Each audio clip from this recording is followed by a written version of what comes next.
Praise the Lord. ஆண்டவரும் இரட்சகருமாகிய இயேசு கிறிஸ்துவினுடைய விலையேறப்பெற்ற நாமத்தினாலே உங்களை வாழ்த்துகிறோம். இயேசு நம்மோடு இருக்கிறார். ஊழியத்தின் தியானத்திற்காக எடுத்துக்கொள்ளப்பட்ட வேத வசனம் வெளிப்படுத்தின விசேஷம் 3ஆம் அதிகாரம் 8வது வார்த்தை. அங்கே வார்த்தை இப்படி சொல்லப்படுகிறது. ஆண்டவராகிய இயேசு கிறிஸ்துவினுடைய விலையேறப்பெற்ற நாமத்தினாலே ஆண்டவர் அங்கே சொல்லுகிறார், உன் கிரியைகளை அறிந்திருக்கிறேன், உனக்கு கொஞ்சம் பலன் இருந்தும் என் நாமத்தை மறுதலிக்காதபடி என் வசனத்தை கை கொண்டபடினால் இதோ உனக்கு முன்பாக ஒரு திறந்த வாசலை வைத்திருக்கிறேன், ஒருவனும் பூட்ட மாட்டான். எனக்கு பிரியமான தேவனுடைய பிள்ளைகளே, நம் ஆண்டவராகிய இயேசு கிறிஸ்து நம்முடைய தேவன், நம்மளை ஆசீர்வதிக்கிறவராக இருக்கிறார். அவருடைய வார்த்தை அங்கு சொல்லப்படுகிறது, உன் கிரியைகளை அறிந்திருக்கிறேன். நாம் எவ்வாறு கிரியை செய்கிறோம், நம்முடைய கிரியை எவ்வாறாக காணப்படுகிறது, நாம் செய்கிற கிரியையிலே என்ன பலன் ஆண்டவர் அடைகிறார் என்பதை தேவன் அங்கே பார்த்து அவர் சொல்லுகிறார், உன் கிரியைகளை நான் அறிந்திருக்கிறேன், உனக்கு கொஞ்சம் பலன் இருந்தும் என் நாமத்தை மறுதலிக்காதபடி என் வசனத்தை கை கொண்டபடினாலே இதோ உனக்கு முன்பாக ஒரு திறந்த வாசலை வைத்திருக்கிறேன். பிரியமானவர்களே, கர்த்தருக்காக எழுந்திருச்சு ஓடுகிறவர்கள், கர்த்தருக்காக கிரியை செய்கிறவர்களை தேவனாகிய கர்த்தர் நிச்சயமாக ஆசீர்வதிக்கிறார். அவர்களோடு அவருடைய கரம் இருக்கிறது. ஆமாம், தேவனாகிய கர்த்தர் ஆண்டவர் இரட்சகருமாகிய இயேசு கிறிஸ்து அவருக்காக எதை நாம் இழந்தாலும் நாம் தரித்திரராய் போவதில்லை. நாம் என்ன கிரியை செய்கிறோம்?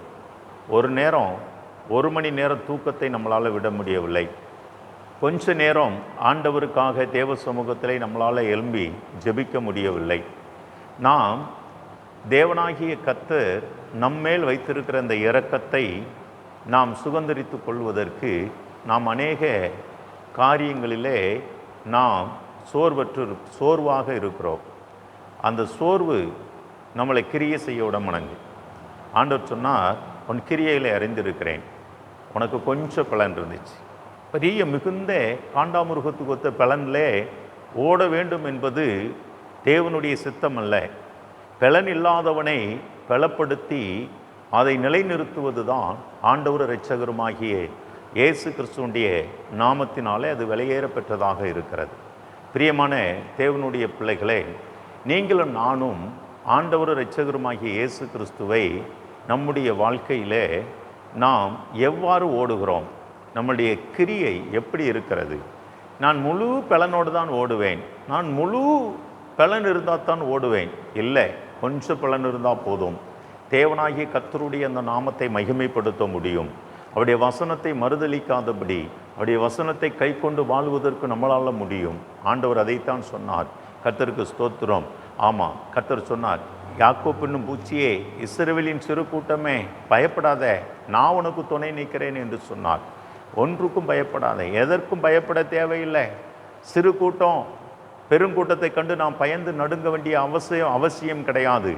நம்மளை நம்முடைய தேவன் ஆசீர்வதிக்கிறார். எனக்கு அன்பான கர்த்தருடைய பிள்ளைகளே, கர்த்தருக்கு ஸ்தோத்திரம் உண்டாவதாக. என் ஆண்டவர் கொஞ்சம் பலனை நம்மிடத்தில் பார்க்கிறார்.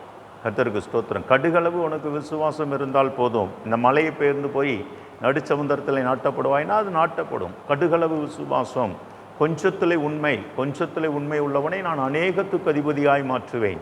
ஆண்டவராகிய தேவன் கொஞ்சம் பலனை நம்மிடத்தில் எதிர்பார்க்கிறார். கர்த்தருக்கு ஸ்தோத்திரம். எனக்கு கொஞ்சம் பலன் இருந்தால் போதும், தேவனுடைய நாமத்தை நான் மகிமைப்படுத்த முடியும். கொஞ்ச நேரம் நான் தேவ பலத்தோடு என்னுடைய பலத்தை நான் கொண்டு தேவனோடு நான் பலனாய் நான் எழும்பி பிரகாசிக்க முடியும். கர்த்தருக்கு ஸ்தோத்திரம். எனக்கு பிரியமான தேவனுடைய பிள்ளைகளே, பலன் இல்லாதவனுக்கு பலனை கொடுக்கிற தேவன். அப்போ கொஞ்சம் பலன், அவருடைய நாமத்தை மறுதலிக்காதபடி கொஞ்சம் பலன் இருந்தால் போதும், கொஞ்சம் ஜீவன் இருந்தால் போதும், என் ஆண்டவர் எனக்கு உதவி செய்வார், ஆண்டவர் என்னை உயர்த்துவார், மேல்மையப்படுத்துவார். இந்த விசுவாசம் நமக்குள்ளே இருந்தால் போதும். நிச்சயமாய் கர்த்தர் நமக்கு முன்பாக ஒரு திறந்த வாசலை வைத்திருக்கிறார். அவருடைய வசனத்தை கை கொண்டு வாழ வேண்டும், அவருடைய வசனத்திற்கு தன்னை ஒப்பு கொடுக்க வேண்டும். அவருடைய வசனத்தின்படி வாழ்வதற்கு தன்னை அர்ப்பணிக்கும் போது கர்த்தர் நிச்சயமாகவே ஆசீர்வதிக்கிறார். கர்த்தரை நம்புகிறவன் செழிப்பான், நீதிமான் பனையைப் போல் செழிப்பான். கர்த்தருக்கு ஸ்தோத்திரம். கர்த்தரை நம்புகிறவனுக்கு ஒரு நன்மையும் குறைப்படாது. எல்லா ஆசீர்வாதத்தையும் தேவனாகிய கர்த்தர் நமக்கு தருகிறார். ஆனபடினாலே இந்த நாட்களிலே இந்த தியான நேரத்திற்காக எடுத்துக்கொள்ளப்பட்ட இந்த வேத வசனத்தின்படி நீங்கள் நன்றாய் அந்த வேத புஸ்தகத்தை வாசித்து அந்த வார்த்தைக்கு நீங்கள் செவி கொடுத்து அந்த வார்த்தையின்படி வாழ்வதற்கு தன்னை ஒப்பு கொடுங்கள். ஆண்டவருடைய நாமத்தை மறுதலிக்காதபடி உடைய வசனத்தை கைக்கொண்டு வாழ்வேன் என்று ஒரு தீர்மானம் பண்ணுங்கள். உங்களுக்கு முன்பாக ஒரு திறந்த வாசல் இருப்போம். ஆமாம், கர்த்தருக்கு ஸ்தோத்திரம். ஆண்டவர் இரும்பு தாப்பால்களை முறித்து வெங்கல கதவுகளை உடைத்து ஒளிபிடங்கள் இருக்கிற புதையிலையும் பொக்கிசையும் எடுத்து உங்களுக்கும் எனக்கும் தருவார், நிச்சயமாய் தருவார். ஆண்டவருடைய கரங்களை ஒப்பு கொடுப்போமா?